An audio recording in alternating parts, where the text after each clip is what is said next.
नमस्कार, KP news 24/7 में आपका स्वागत है। मैं हूं आत्मप्रिया आर्य। आइए देखते हैं इस वक्त के मुख्य समाचार।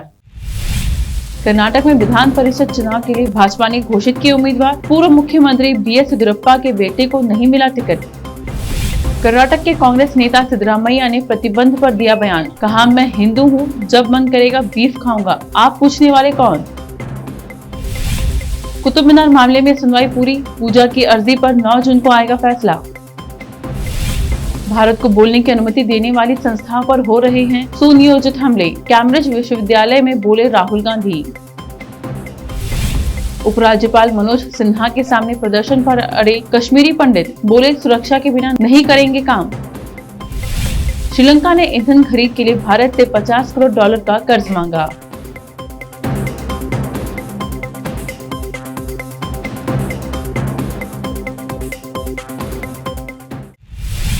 अब समाचार विस्तार से। कर्नाटक में होने वाले विधान परिषद चुनाव के लिए भारतीय जनता पार्टी ने एमएलसी उम्मीदवारों के नाम की घोषणा कर दी है। भाजपा ने चुलवादी नारायण स्वामी, हेमलता नायक, एस केशव प्रसाद, लक्ष्मणा सवदी को उम्मीदवार बनाया है। शिक्षक कोटे से बसवराज होराटी को टिकट दिया है। खास बात यह है कि पार्टी ने यहां पूर्व सीएम बीएस येदियुरप्पा के बेटे बीवाई विजेंद्र को टिकट नहीं दिया है, जबकि विजेंद्र वर्तमान में पार्टी के राज्य उपाध्यक्ष भी हैं। गौरतलब है कि राज्य में अगले साल मई से पहले चुनाव होने हैं। इससे पहले पिछले साल जुलाई में पार्टी ने येदियुरप्पा को हटाकर बसवराज बोम्मई को मुख्यमंत्री बनाया था। कर्नाटक के पूर्व सीएम और विपक्ष के नेता सिद्धरामैया ने बीफ प्रतिबंध पर बयान देकर एक नया विवाद खड़ा कर दिया है। तुमकुरू जिले में एक जनसभा को संबोधित करते हुए सिद्धरामैया ने कहा कि वह एक हिंदू हैं और उन्होंने अभी तक बीफ नहीं खाया है, लेकिन अगर वह चाहेंगे तो बीफ जरूर खाएंगे। रिपोर्ट के अनुसार अपने भाषण में पूर्व सीएम व कांग्रेस नेता सिद्धरामैया ने आरएसएस पर धर्मों के बीच अवरोध पैदा करने का आरोप लगाया। उन्होंने कहा कि बीफ खाने वाले सिर्फ एक समुदाय के नहीं हो सकते हैं। इसके अलावा भाजपा पर निशाना साधते हुए सिद्धरामैया ने कहा कि आप सवाल करने वाले कौन होते हैं? हिंदू भी बीफ खाते हैं और ईसाई समुदाय के लोग भी बीफ खाते हैं। आरएसएस पर निशाना साधते हुए सिद्धरामैया ने कहा कि वे इंसानों में फर्क करते हैं। खाना मेरी आदत और मेरा अधिकार है, मैं जो चाहूँ खा सकता हूँ।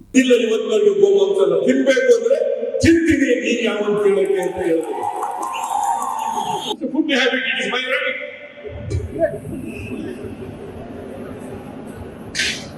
कोई मुसलमान के नाते ना हो। धर्मಗಳ ನಡುವೆ ಗೋಡೆ ಕಟ್ಟುತ್ತಾರೆ। ಮನುಷ್ಯರ ನಡುವೆ ಗೋಡೆಗಳನ್ನು ಕಟ್ಟುತ್ತಾರೆ। कुतुब मीनार मामले में दिल्ली के साकेत कोर्ट में सुनवाई पूरी हो गई है। कोर्ट में हिंदू पक्ष के वकील हरिशंकर जैन ने दलील दी है कि वहां 1600 साल पुराना पिलर है। हिंदू पक्ष में कोर्ट से कुतुब मीनार परिसर में पूजा के अधिकार की मांग की है। हिंदू पक्ष ने कहा कि कुतुब मीनार में मंदिर ट्रस्ट बनाने की मांग की है। इस साल में 9 जून को कोर्ट फैसला सुनाएगा। साकेत कोर्ट ने इस मामले में सभी पक्षों को एक हफ्ते में जवाब दाखिल करने के लिए कहा है। कोर्ट ने मामले में अपना फैसला सुरक्षित रखा है। केंद्र की सत्ता में अपनी सरकार के 8 साल पूरे होने के मौके पर भारतीय जनता पार्टी पूरे देश में बड़े कार्यक्रमों का आयोजन करेगी। इस संबंध में रणनीति और योजना के लिए बुधवार को पार्टी के वरिष्ठ नेता और मंत्री राजधानी दिल्ली स्थित भाजपा मुख्यालय में बैठक करेंगे। मीडिया से बातचीत में भाजपा के एक वरिष्ठ नेता ने कहा, हम मोदी सरकार के 8 वर्ष पूरे होने के उपलक्ष्य में बड़ा कार्यक्रम करेंगे। इसके लिए बुधवार को पार्टी मुख्यालय में बैठक होगी। कांग्रेस नेता राहुल गांधी ने आरोप लगाया है कि भारत को बोलने की अनुमति देने वाली संस्थाओं पर सुनियोजित हमला हो रहा है और बातचीत को बाधित किए जाने के कारण सरकार की नीतियों को गोपनीय तरीके से प्रभावित या नियंत्रित करने वाले प्रभावशाली लोग या एजेंसियां देश में संवाद को नए तरीके से परिभाषित कर रही हैं। प्रतिष्ठित कैम्ब्रिज विश्वविद्यालय के कॉर्पस क्रिस्टी कॉलेज में सोमवार शाम को इंडिया एट 75 नाम एक कार्यक्रम के दौरान गांधी ने छात्रों, विशेषकर भारतीय छात्रों के सवालों का जवाब दिया। कार्यक्रम में गांधी ने हिंदू राष्ट्रवाद, कांग्रेस पार्टी में गांधी परिवार की भूमिका और देश के लोगों को संगठित करने के प्रयासों जैसे व्यापक विषयों पर बात की। जम्मू कश्मीर के उपराज्यपाल मनोज सिन्हा ने सोमवार को शेखपुरा प्रवासी शिविर का दौरा किया, जहां प्रधानमंत्री पैकेज के तहत नौकरी पाने वाले कश्मीरी पंडित कर्मचारी इस महीने की शुरुआत में एक सरकारी कर्मचारी राहुल भट्ट की हत्या का विरोध कर रहे थे। मनोज सिन्हा ने कश्मीरी पंडितों के साथ बातचीत की और उन्हें आश्वासन दिया कि वह उनकी शिकायतों को देखेंगे। हालांकि प्रदर्शनकारी कर्मचारियों ने काम में शामिल होने से इनकार कर दिया और कहा कि जब तक उन्हें जम्मू में सुरक्षित क्षेत्रों में स्थानांतरित नहीं किया जाता तब तक आंदोलन जारी रहेगा। अब वक्त है एक छोटे से ब्रेक का, जल्द लौटते हैं ब्रेक के बाद। हिंदुस्तान के हर कोने में हम हैं मौजूद, 24 घंटे हालात पर गहरी नजर, खबरों से जुड़े चुपते सवालात, और आपको दिखाता है धार्मिक, सामाजिक, राजनीतिक, लोकल और इंटरनेशनल न्यूज की सबसे बेहतर कवरेज, जो आपको रखती है हर पल बाखबर। देश और दुनिया भर की खबर के लिए देखते रहें KP news 24/7। Noor education trust Bidar की ओर से चलाए जाने वाला Noor MEd and BEd college Bidar, recognised by NCTE Delhi and affiliated to Gulbarga University, Gulbarga. Admission are open for the academic year 2021-22. विशेषज्ञ और सक्षम शिक्षकों द्वारा शिक्षा प्राप्त करने के लिए नूर एमएड एंड बीएड कॉलेज में दाखिला लें और शांत वातावरण में शिक्षा प्राप्त करें। बीदर शहर में बेहतर शिक्षा का एकमात्र केंद्र Noor MEd and BEd college, Shahpur gate, Bidar. Phone numbers 9945283920, 8482221297। जब अपने सपनों का नया घर बन जाए तो उसे सजाने के लिए जहां घर की दूसरी सामग्रियों की जरूरत होती है, वही घर का मुख्य पात्र होते हैं द्वार, खिड़कियां, अलमारी। अपने सपनों के महल के लिए सुंदर बने बनाए द्वार के लिए बीदर नगर में एकमात्र दुकान है Surya plywoods and glass centre, जहां पर हर रंग, हर डिजाइन और हर प्रकार के और विभिन्न एजेंसियों के प्लाईवुड्स के दरवाजे, किचन और टॉयलेट्स में उपयोग होने वाली सामग्री और दूसरी चीजें मिलती हैं। घर बनाने में उपयोग की जाने वाली सभी चीजों को खरीदने के लिए आज ही चले आइए आपके अपने शहर बीदर का आपका अपना shop Surya plywoods and glass centre, Parvati complex, BVB college road, Bidar. अधिक जानकारी के लिए शॉप के मालिक लालजी पटेल से इस नंबर पर संपर्क करें 098-440-90653। रोगियों की सेवा और देखभाल करना जहां बड़े सम्मान की बात है, वहीं ये एक सम्मानीय पेशा भी है।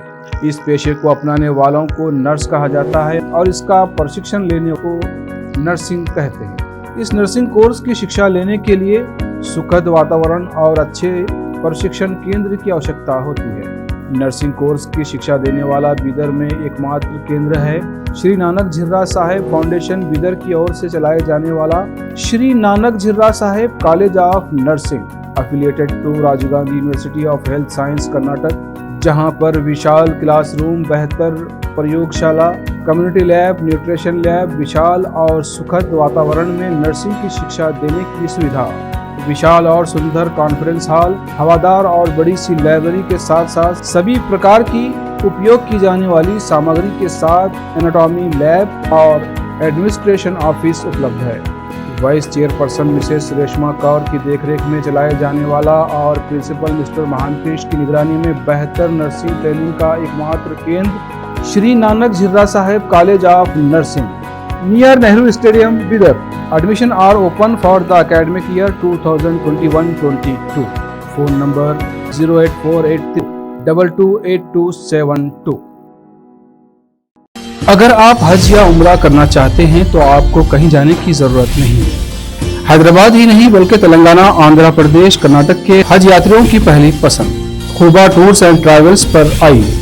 मिनिस्ट्री ऑफ हज एंड उम्रा, सऊदी अरब और भारत से स्वीकृत हज और उम्रा के बेहतरीन पैकेजेस, पवित्र स्थानों की जियारतों के अलावा दुबई, सऊदी, ओमान के विजिट वीजा और डोमेस्टिक या इंटरनेशनल एयर टिकट्स वाजबी कीमतों पर लेने के लिए आज ही तशरीफ लाइए। खुबा टूर्स एंड ट्रैवल्स, हज एंड उम्रा ग्रुप, बीबी बाजार चौराहा, behind Khuba mobile store, Hyderabad.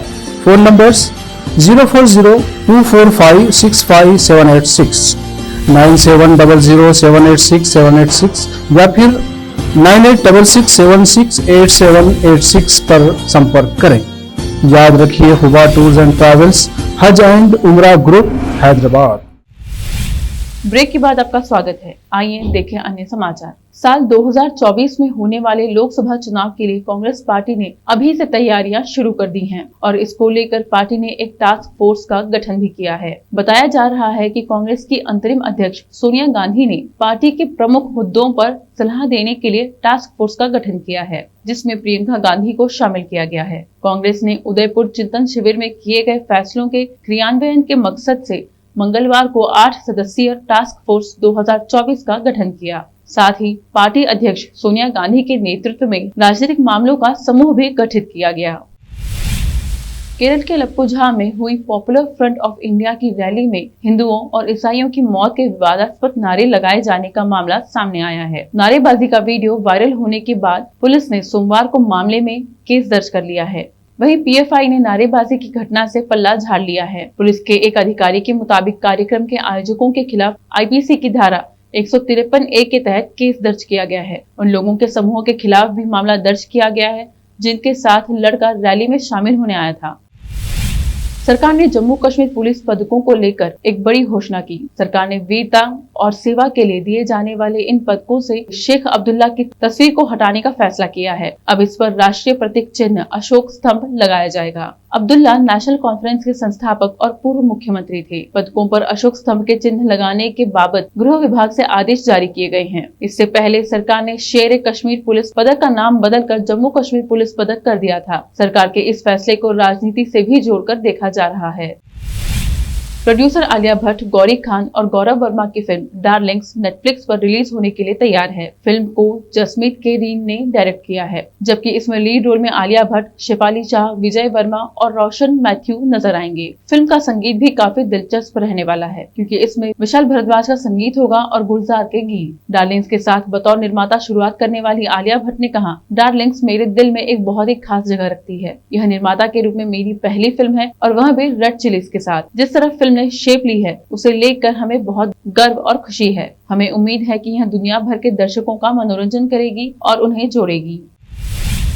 विदेशी मुद्रा संकट के बीच श्रीलंका के मंत्रिमंडल ने पेट्रोलियम उत्पादों की खरीद के लिए भारतीय एक्सिम बैंक से 50 करोड़ अमेरिकी डॉलर का कर्ज मांगने के प्रस्ताव को मंजूरी दी। श्रीलंका पेट्रोल पंपों पर पेट्रोल डीजल खत्म होने से रोकने के सभी संभव उपाय कर रहे हैं। देश में विदेशी मुद्रा संकट के चलते आयात के लिए भुगतान करने में दिक्कत हो रही है। ऊर्जा मंत्री कंचना विजयशेखर ने मंगलवार को कहा कि सोमवार को हुई मंत्रिमंडल की बैठक में ईंधन खरीदने के लिए भारतीय एक्सिम बैंक से ऋण लेने के प्रस्ताव को मंजूरी दी गयी। उन्होंने कहा कि श्रीलंका को पहले ही तेल खरीद के लिए भारतीय एक्सिम बैंक से 50 करोड़ डॉलर और भारतीय स्टेट बैंक से 20 करोड़ डॉलर मिल चुके हैं। ईंधन संकट के बीच श्रीलंका ने मंगलवार को पेट्रोल की कीमतों में 24.3% और डीजल की कीमतों में 38.4% की बढ़ोतरी की। पड़ोसी देश में 19 अप्रैल के बाद ईंधन कीमतों में यह दूसरी बढ़ोतरी है।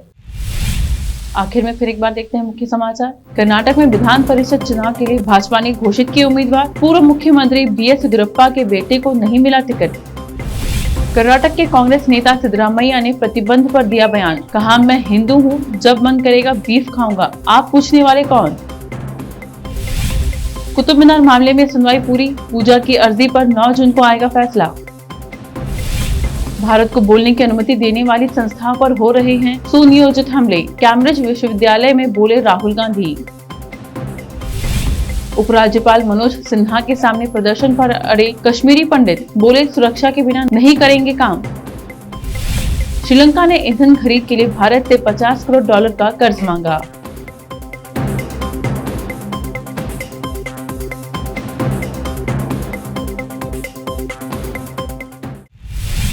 केपी न्यूज में अब तक के लिए इतना ही। देश प्रदेश के समाचारों के लिए देखते रहिए केपी न्यूज 24/7। धन्यवाद।